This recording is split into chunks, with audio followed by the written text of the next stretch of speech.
So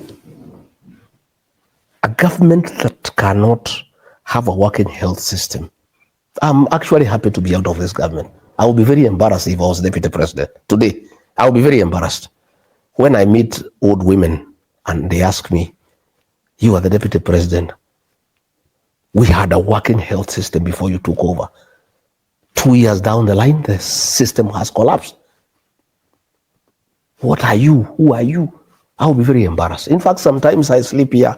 I wake up at night. I'm happy I'm not deputy president because I would not know what to explain to the people. Okay. So we are having a crisis of monumental proportions in terms of our health system. And I really feel for the people of Kenya. I don't know what will happen now that the private hospitals are withdrawn from the system and people are paying through their pay slip and they cannot access health care. What do? I was talking to some policemen today as I came from Nyeri, and they saw me on the road and they said, Afandi, we support you. We are complaining even more than ordinary Kenyans. We cannot access health care. The teachers are complaining. You know, the teachers had a good medical system with some hospitals. And a decision was made to remove the insurance so that it's given to some hospitals owned by that Asian called SHA. Today, teachers are going to hospital. They cannot access medical care. Everybody is crying. The whole country is in tears. And it's just 2 years down the line, you know. And I looked at, I saw after the AUC, I saw a fellow who works for the National Intelligence Service, an MCA from Nairobi here, called Alai. He wrote a big post trying to blame President Uhuru Kenyatta that he is the one who campaigned Raila Odinga at the AU. Okay. I want to tell those people of Ruto and ODM to leave Uhuru Kenyatta alone. Uhuru Kenyatta was president. His project did not go through. He conceded. He handed over power. Yeah, right. 2 years down the line, you cannot keep on blaming him for every problem in Kenya. Really? Even when Raila Odinga does not succeed in AAU, you blame President Uhuru Kenyatta. Mr. Gachagua, President Uhuru Kenyatta left. Let me reel you in back to away from Uhuru Kenyatta, because we've talked about that. Let's talk about solutions. If Kenyans are to trust you with the leadership of this country, what would you do different? First and foremost, Rogers, governance is about the people. The first thing you do if you want to govern well is to listen to the people and never assume them. Had we listened to the stakeholders in the health sector, we will not be in the hole we are in. The first thing we'll do when we form government is to call the stakeholders and listen to them. And the people of Kenya, my brother, are very knowledgeable. We have an abundance of human resource in this country. People are extremely intelligent and very knowledgeable. But we have a government that listens to nobody. Nobody talked to people in the health sector. You need to talk to the doctors. You need to talk to the hospital owners. You need to talk to the paramedics. You need to talk to the nurses. You need to talk to the patients. You need to talk to the ordinary people. But I know that we could reform NHIF at a very small cost of less than 1 billion shillings and just improve on what was already working. You know, the Englishmen say, if it's working, don't fix it. Would have just taken NHIF the way it was. So that's what you'll do? Yeah. Take NHIF from where it was. Talk to everybody. Talk to all the stakeholders. Because they know they are the people in the medical world. Then what do you do about the proliferation of funds through NHIF? Because this was an issue, not just... That is what we should have dealt with. Okay. You don't, if a leg has passed, you don't cut it away and throw it away and look for an artificial limb. You try to find why there is pus. So what we did is that we said because people are stealing from NHIF, we throw it out and bring a new system where you steal upfront. Because that is what is happening with SHA and SHIF. We are stealing upfront. 104 billion. That is stealing upfront. And this money for SHA is being taken to a bank that has been bought by the powers that be. Even money for the housing program is being taken to a bank. We'll be giving details soon. You don't have those details now. I have them, but I'll slowly. We have to keep. We can't give Kenyans everything every day. The money for the housing fund, because one, the Ministry of Housing has no capacity to absorb those funds. The PS was saying they have made 2 billion shillings. Why were we deducting people money from the payslip to keep it in the bank? It's very insensitive. We started a levy fund without an infrastructure to absorb the money. The Ministry of Housing, the State Department of Housing has no capacity to absorb those funds. And they cannot even let the National Housing Corporation, which has a proven track record of building houses, do it. This money, more than 100 billion that has been collected from workers and from payslip holders, there is a bank that the people in power bought. Which bank? There is a bank. There's a bank. Yes. There's a bank that the people in power bought. Which bank? And all that money has been put in that bank. Which bank is No, this? we'll ask what I'll do, because I want to do things the right way. Yeah. I'll get one of the members of parliament who works with me to ask a parliamentary question that must be answered. We would like to know where that money has been invested. Then you'll know that bank, and that bank was bought after we came into office.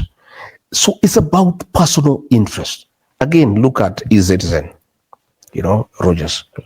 When we came into office, the president called a meeting, and he wanted to know why eCitizen was in private hands. And he was very furious.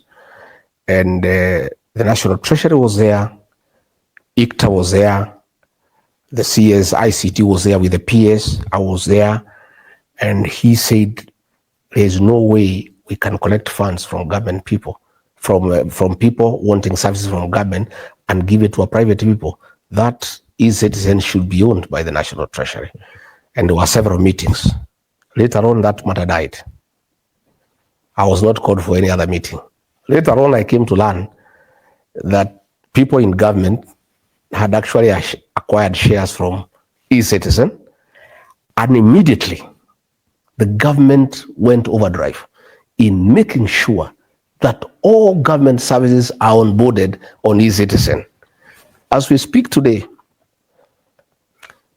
the private people who own eCitizens are people within government, and they are milking billions every day. That is why there was a big push. It was done by another lawyer, it's called a deal. It's an Asian fellow. These are the guys who are doing all the deals in this country.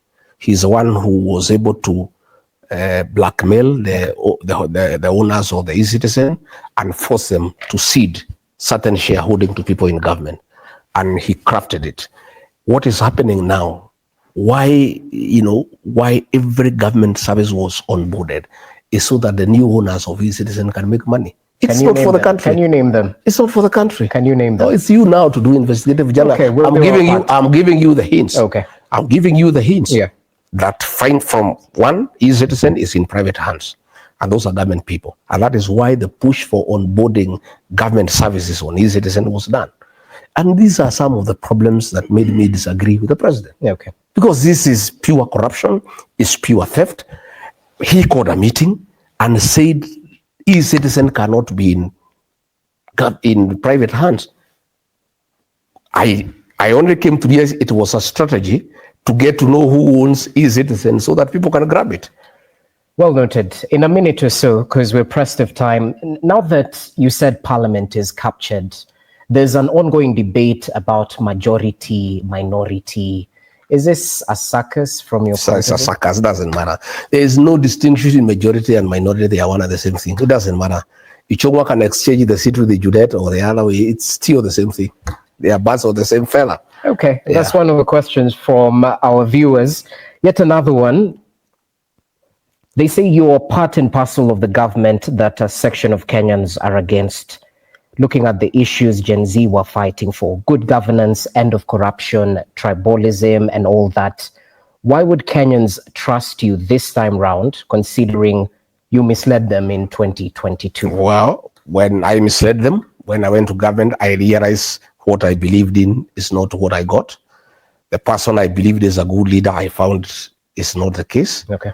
I disagreed with him and he kicked me out of government. The very fact that I was kicked out of government for refusing to ills against the people of Kenya cleanses me before the people of Kenya. Okay. And I started talking when I was in office. I did not speak when I left office. When I called a press conference on the 26th of June in Mombasa, I talked against abduction and extrajudicial killing. I was still deputy president. Can you name these abductors? When I know more than we do. Name these abductors. What building were they using? Because you drop hints. No. I said in that press conference, the abductions were being done by the National Intelligence Service. I said so. What building? The buildings are there. Which one? What I didn't want, there are some safe houses. One safe house is in Westlands by Nice. Another one is in Mwiki. Another one is in Lavington. And there's a commercial building in town. I didn't want to mention it because it's a commercial building and it would ruin their businesses. But it's for you guys to do your investigations. But even Justin Muturi, when his son was abducted, Kindiki was taking me in circles.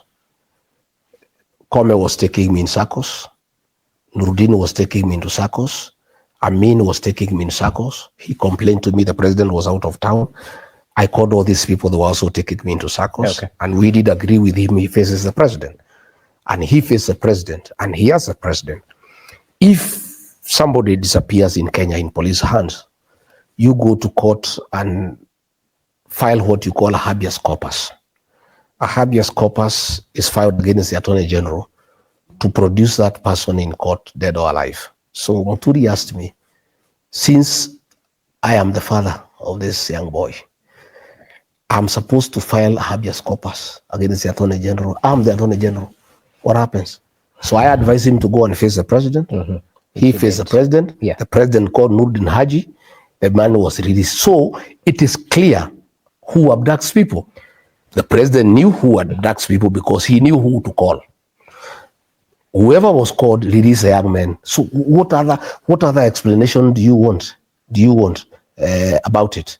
Fair point. Yeah. As we finalize, I'm still getting questions, and there are quite a couple about you making claims during your engagements with people, with members of the Fourth Estate. Why should Kenyans trust you now? Yet you didn't speak sooner.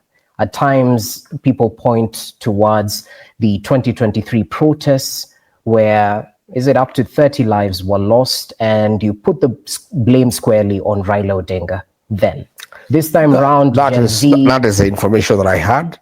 You know, my brother, for you to make an informed decision, yes, you need to sample, you need to experience, The first year in government, I trusted President William Ruto. When he told me the housing program is a good thing, I believed him.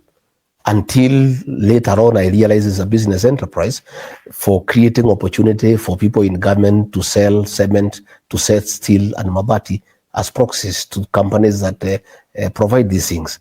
And I disagreed with it because I did not have that prior information.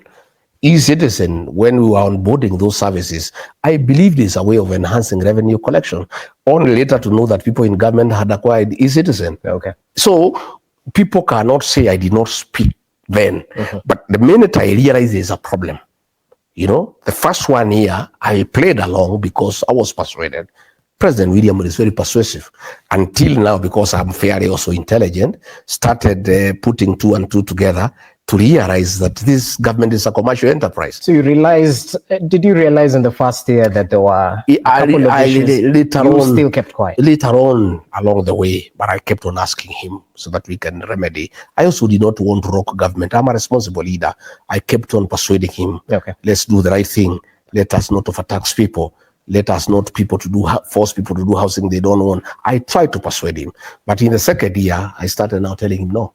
And we started disagreeing, and I would say go to cabinet, finance bill, I would oppose in cabinet. Demolitions and evictions, I would oppose. But the first year I tried to persuade him because I didn't want to rock the government. I wanted to be a loyal deputy. I wanted to be supportive. But when I realized that the government is against the people of Kenya and it's a commercial enterprise, everything in this government is about deals, there is no decision that is made without a commercial interest, including our foreign relations. Did you make these deals yourself? I made no deal. I like somebody to say Rigathi Gachagua did this one deal. Are you a bitter man? I have no bitterness at all. But I carry people who are bitter. I have many people who are bitter with me. My community is bitter with me. They are learning, they are forgiving me slowly, but many are not able to forgive me because I came and said William Ruto is a good man. They asked me, do you trust him? I said, yes. Have you made sure our interests are taken care of? I cheated them, yes. Because I believed him, I trusted him. When I went later to tell them I had nothing written, they blame me up to today. So I'm a leader of a very bitter people. But myself, I have no bitterness. I'm an easy guy. You can see I look happy. I sleep well. I am more easy. I have time for my family. I have time for friends. I also have time to listen to the people of Kenya. All right. And I am also a very hopeful man. I'm sure, God is with us. And in the fullness of time, I'll be vindicated. And for my people from home, from my region whom I wronged, I'll do everything possible to fix the wrong, so that I also, persuade you that I was conned like you are conned, I was deceived like you are deceived, and I'll have the opportunity to right the wrongs that I did. Okay. I will be more careful. I will be more thorough. I will be more consultative. I will not assume anything. I will treat everybody as a suspect until proved otherwise, so that we don't make wrong decisions that can put our country where we are. Well noted. As we finalize, speak to the nation, those who are yearning for solutions due to the predicaments they're facing in the Kenya Kwanza government. Equally, your political path, speak to that. I would like to tell the people of Kenya that Kenya is a beautiful country with good people who are very hardworking, very industrious, very enterprising. The problem of Kenya is one of leadership. There is a book I read sometimes back called The Problem with Nigeria. And it says Nigeria, there's no problem with Nigerian air, soil, the people. The problem is leadership. The problem that we have in Kenya is one of leadership. And the first solution to all the problems that bedevil our motherland is to fix the leadership, is to get the right leadership. People who are patriotic, people who put national interest above their personal interest, people who listen to the people of Kenya and not abuse them. Because it is very bad to abuse people and insult people when they tell you the way they want to be governed. Because people must be allowed to say the way they want to be governed. Because at the end of it all, the sovereignty of this republic rests with the people. So the first thing we must do is fix the leadership. Once we fix the leadership, the other things will follow. I am very hopeful that the people of this country at the right time will fix the leadership, and from there things will get better. I want to say my people who think the way I do, the leaders in the Senate, in the National Assembly, I feel for you the way you are being harassed, the way they are getting trumped up charges against you. The MP for Juja, because of questioning the funds for AUC, was arrested, and he has been charged with a crime that is alleged to have been done 30 years ago in 1994. Today, he's being arrested and charged with a matter for 1994. It's harassment. There is a scheme to plant bangi and arms on Senator Karongo Thangwa, so that they have tried to look for something to arrest him. They want to plant bangi so that they can arrest him. They have been trying to get charges against me. A whole unit called the Economic Division at DCI, about 16 people have been assigned to turn my life upside down. Right. And see whether they can get something to take me to court. My own children have been harassed. They used to have a place they were doing business. They have stayed there for the last 7 years.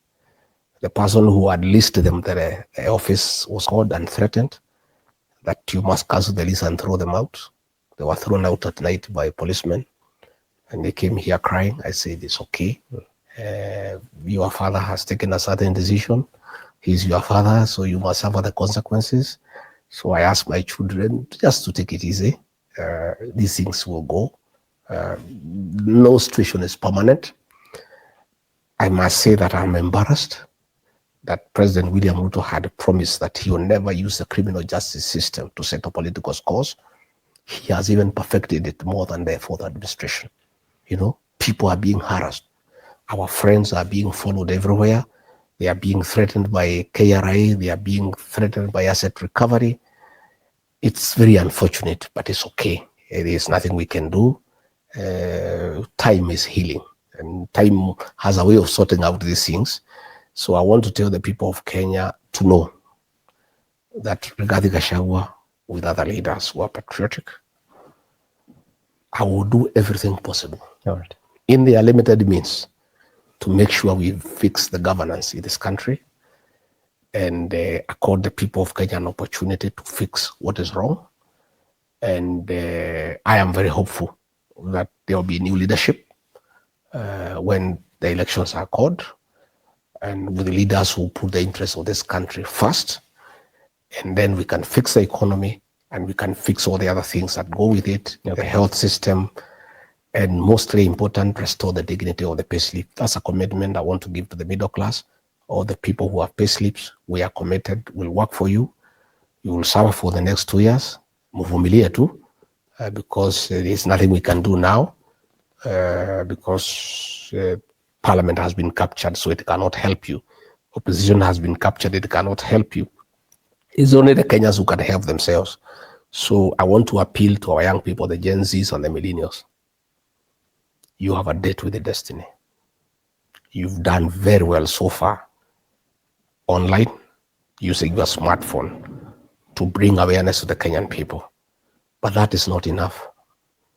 My sons and daughters, my grandchildren, we are depending on you as a nation. You must take IDs, you must register as voters, and you must come out and vote. What you are doing is good, but it's not complete. The final liberation of this country will be on the ballot box. And it's the Gen Zs and the millennials who will do it for this country. And they owe it to us as their parents. As we are getting tired, we are aging, we are getting a bit sluggish. Our young people have a responsibility for us and for the country to sort out this issue. And they'll sort it out on the ballot by registering as voters and actually coming out to vote, and making sure they also protect the vote by making sure that everybody is aware of what is happening. Okay, well noted. Asante sana for your time. And it's not lost to Kenyans. By the way, it's an inside joke. They refer to this place as Wamunyoro Annex. Hey. This cannot be Wamunyoro Annex. Wamunyoro is a beautiful place. You should come there. Okay. Will you invite us next time? Yeah, come to Wamunyoro. Wamunyoro is a small village. And it is a symbol of resilience and defiance. And that is why people troop there. And self-determination. It is on the edge of the Mount Kenya forest.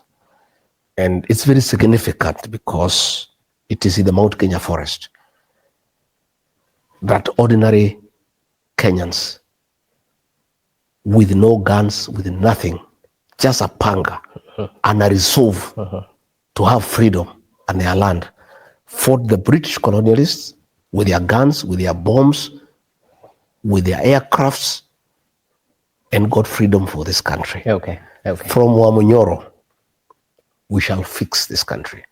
I'll do whatever it takes with other Kenyans, with other leaders, so that we make sure we reclaim back our motherland and put the right leadership into this country that will bring prosperity, that will bring accountability, transparency, and bring development, and improve the welfare of our people, and make sure that Kenyans are happy and they are not struggling. Well noted. Asante sana for your time.